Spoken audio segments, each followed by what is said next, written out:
Hey everyone, it is Ringgold. I am part of the test team for IEH2. I just wanted to do some tutorial videos for everyone. In this video, I just wanted to share some tips that I have for the game. I would call this my top 10 tips. So the first one is going to be the world map and the area milestones. This is pretty straightforward to get to the area milestones. Just click on the world map and then you can see it over the ribbon. These area mission milestones are pretty handy.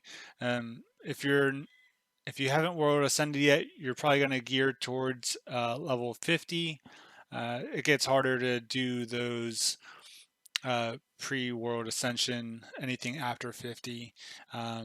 So what those things are when you go into a area in a region, you have some missions.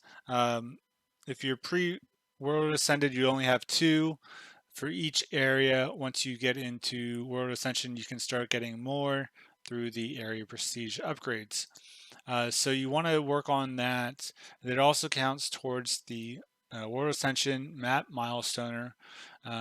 This passive effect will increase the reward per area difficulty. So what that means is if I have my area Slime Village Area 1 at difficulty 1, I'm going to get 860 mud bricks clear. If I go to the next difficulty 2, I'm going to get 1295. And if I go to 3, 1725. So it's going to just increase. So the more milestones that you get will be you'll get a lot more town materials. So that's tip number 1.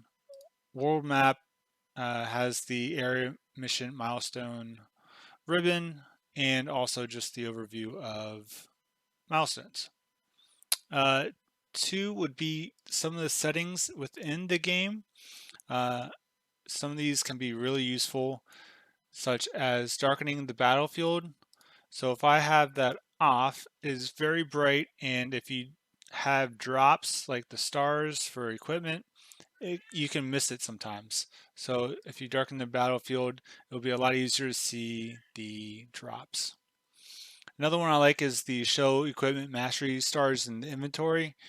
What that does is if you go to your equip tab, it has these stars that shows that they have been mastered level 10 and mastered by which hero. And it goes, the first one will be blue for warrior, wizard, angel, and then thief, archer, tamer. So it can be really helpful to quickly tell which one you need to change out if you're trying to get like your apprentice titles or trying to just max it out to level 60 and above. There's also a good one for the enable holding Shift F key. So what that does is it will let you see what it will cost to do a full upgrade. So if I want to see what it would cost to get to, let's just say level 401 resource 1, if I hold down control or shift F, I can see that it's going to cost me 53 billion gold to level it up 100 times to get to level 401. So that can be a really good way to just kind of, see where you're at and what you need. And that should work on most of the upgrades, even like in your lab. If I wanted to see what it would cost to level up my soul catalyst, I can level it up 62 times and it would cost me, 19,000 mysterious water and also 20,000 nature shards. So that can be a good way to see, okay, I need 20,000 nature shards to get that to level 75. So it just helps you with your goals. You can also do that for your potions. It's going to cost me 6.5 million points to get to level 75 for my chilled health potion. And so there's a lot of good settings in here that you want to just check out. Make sure you have some of these checked. You know, definitely the shortened battle resort is probably the top one that you want to check. You can also check it on the clear now that they've added that in. So that's tip number 2, the settings. Tip number 3 is the ability auto, the AAPA, the auto ability point adder. I see a lot of questions about this and how it works, so I just wanted to kind of give a quick overview of it. So this top part, it's a cycle. So if you would put in, if I would put in 50, 50 fit and 50 strength and 25 int, and we'll just leave agility and luck that way. So each time, if I get, if I had 200 ability points that were free, it would put 50 into Vit, 50 into Strength, 25 into Int, 1 into Agility and Luck, and then if there's any remaining points left over, it would start back over. So it's just going to do like a loop. Just going to go Vit, Strength, Int, Agility, Luck, back to Vit. So it's better to keep it in lower numbers if you want to do like a higher ratio. If you want, say, if you wanted more strength and vitality and int, you would do something like this, or you could you could even have it at like 2. And then once you're done figuring out the ratio you want, make sure that this is checked. The bottom half is a Epic Store purchase, which will just allow you to set max. So I won't go above 50 Vit, I won't go above 40 strength, I won't go above 100 luck, and I won't go above 60 agility. And then I just have int, since that's my main source of magic attack, I want to have as much in as possible. But you can adjust that to what you're doing. Like I could probably adjust it to luck more, since I'm just farming rebirth 2 right now. So that is tip number 3, the AAPA being a cycle. Tip number 4 is that almost everything has a tooltip. What I mean by that is, like in the bestiary, you can hover over the pet rank, and you can see that it shows you the breakdowns of the point, the taming point gain and how it works. Same with like the loyalty, what you get for the loyalty.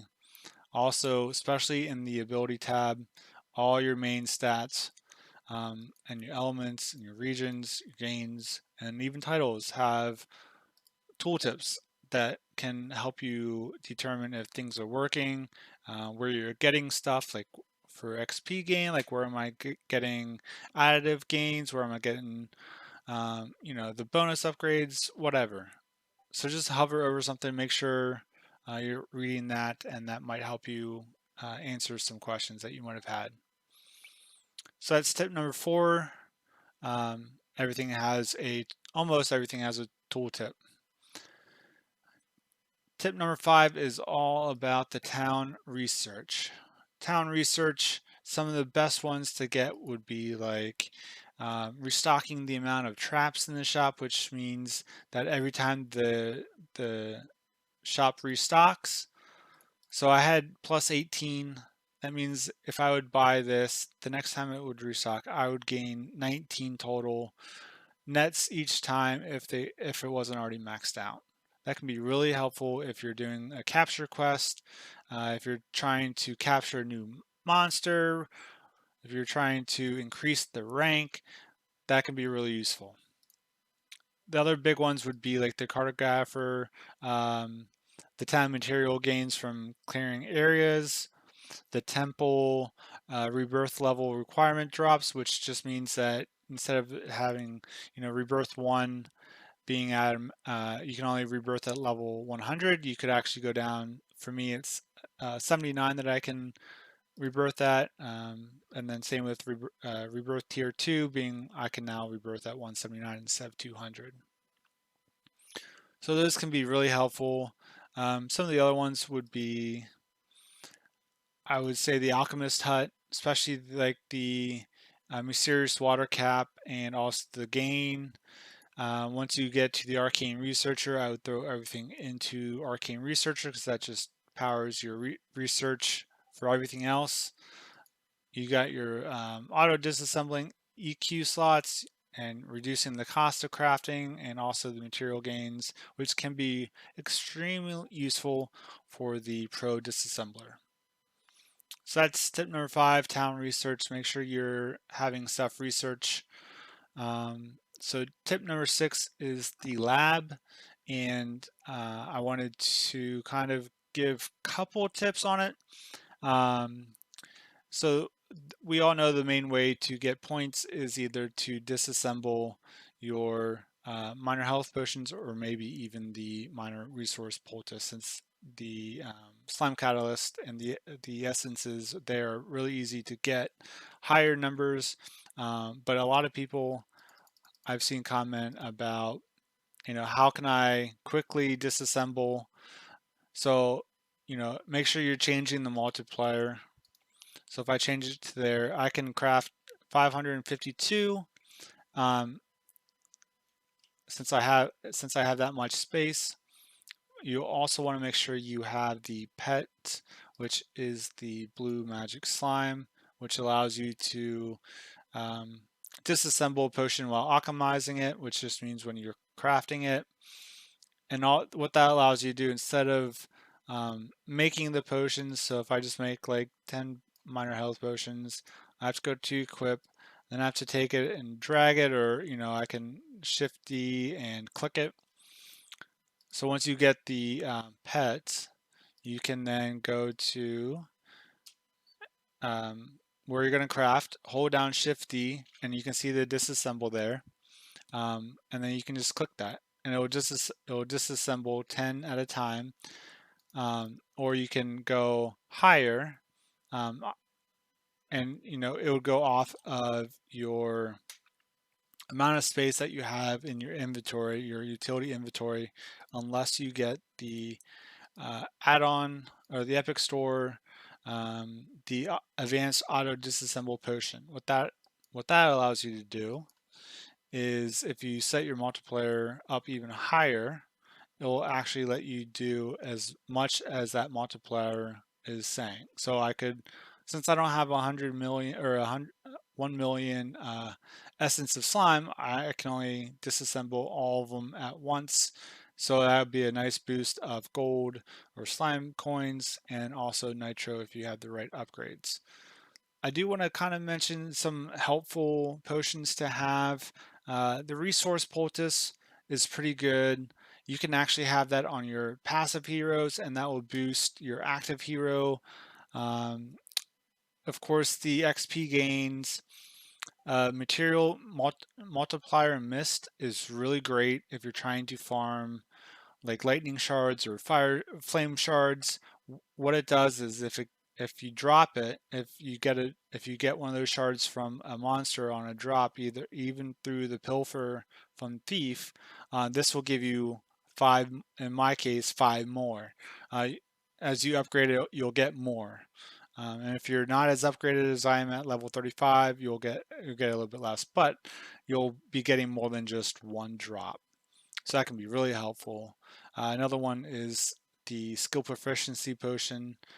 There's some other decent ones that have like some really niche use cases, like the Slayer oils, but you know the resource, the XP, the material mist, and the skill proficiencies are probably my top tier potions that I use on a daily. You of course have the brains and the brawn for physical and magic damage.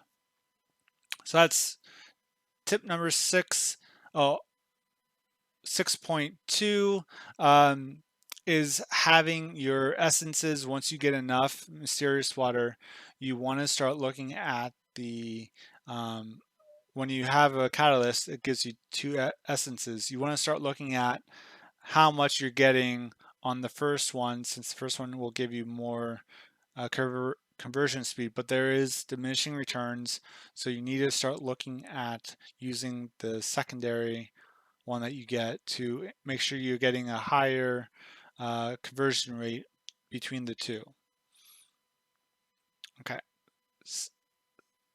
Tip number 7 is watching for the max XP on your dungeons and quests.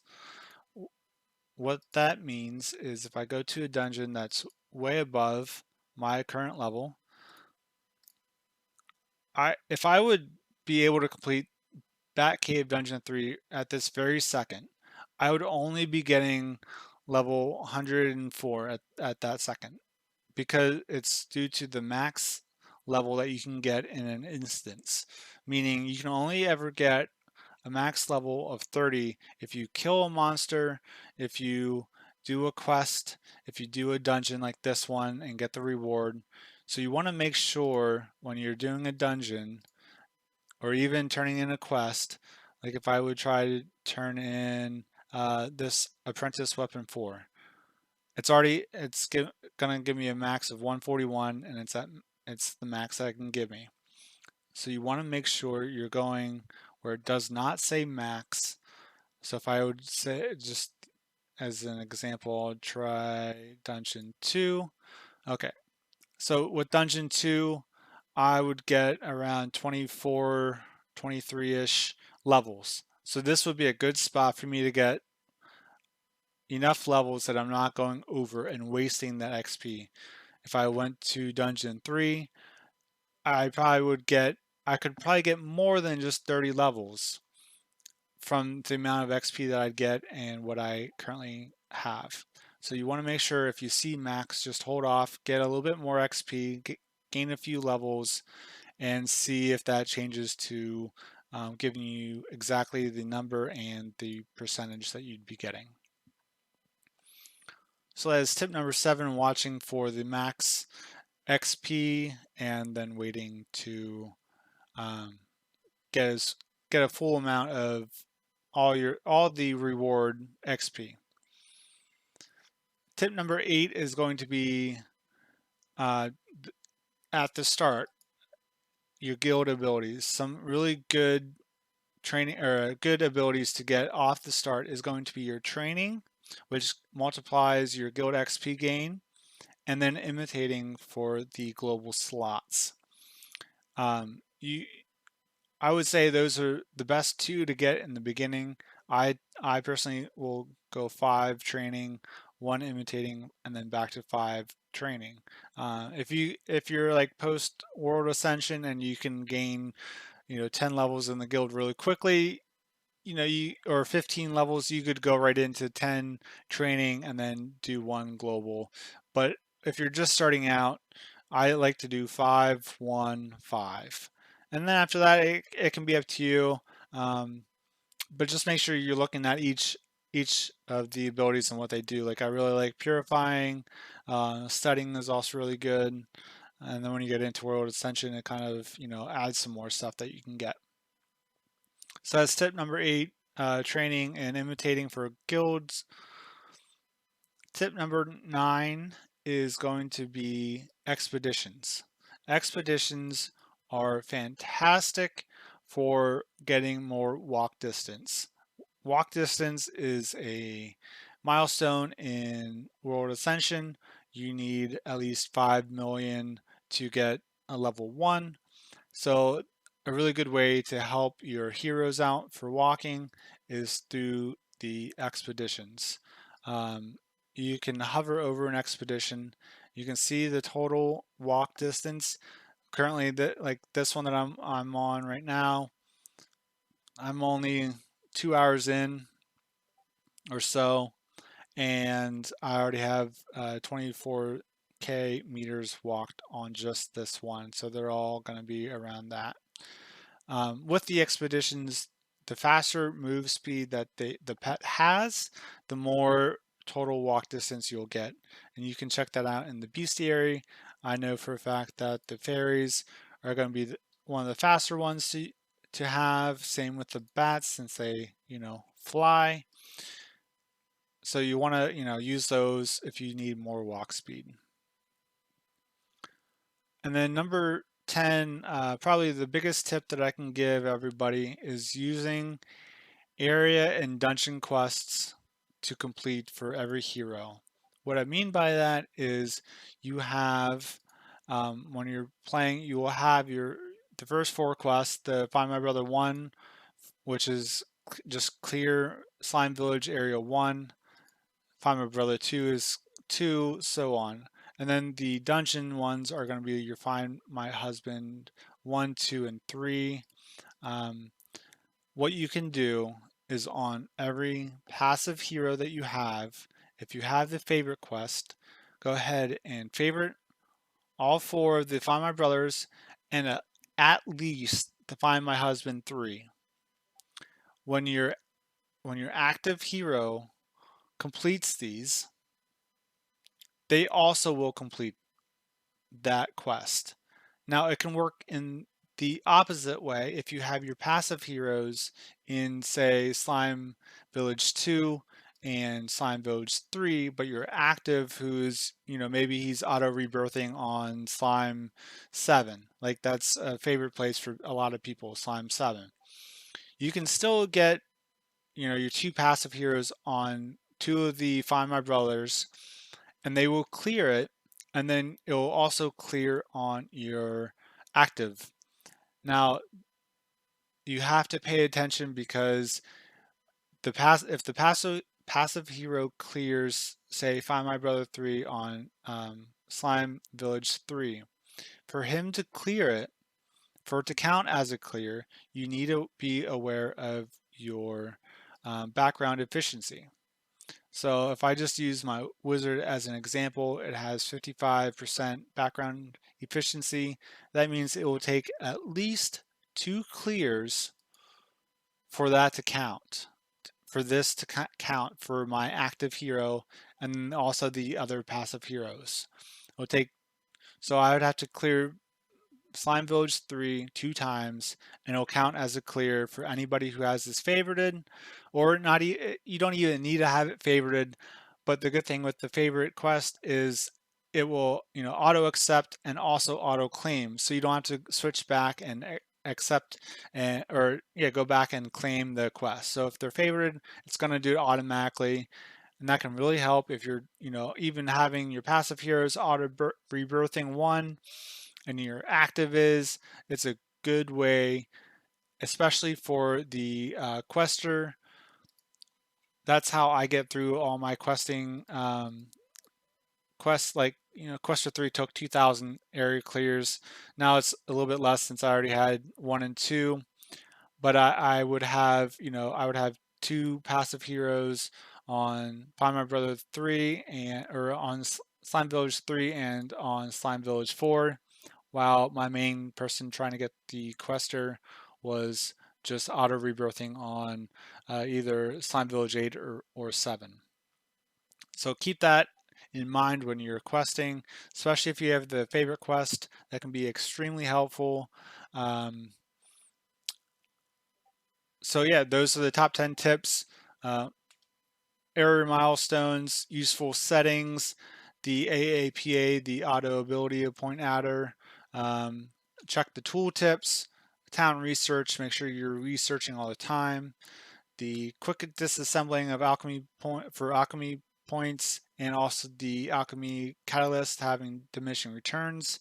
Watching for max XP on quests and dungeon rewards. I would also mention using. I should also mention Quester, the Quester quest, and also the Equipment Master 3s. They can be really helpful getting through some barriers for leveling. You start with at level 150, you unlock Quester 1 and also Equipment Master 1, as long as you have the Apprentice Weapon 1 completed. At 150, you unlock both of those, and you can use those then to, you would finish those, and then you can use that to springboard to 200. You would use Quester 2 and Equipment Master 2 at, once you get to 200, those unlock. You can use those to go forward to 250, and then Quester 3, you can go from, which unlocks at 250, you can use that to go to 300. Number 8 was training and imitating being good ability, guild ability points to go for in the beginning. using the expeditions to gain more walk speed or walk distance. And then number 10, the biggest one of them all, is having your passive heroes also complete the quests that have an area clear or a dungeon clear for everybody that has that accepted. So that's it for the video. I just want to say really thanks to Lulero for helping me come up with these top 10 lists of tips for everybody. I hope you get something useful out of them. But yeah, thanks for watching.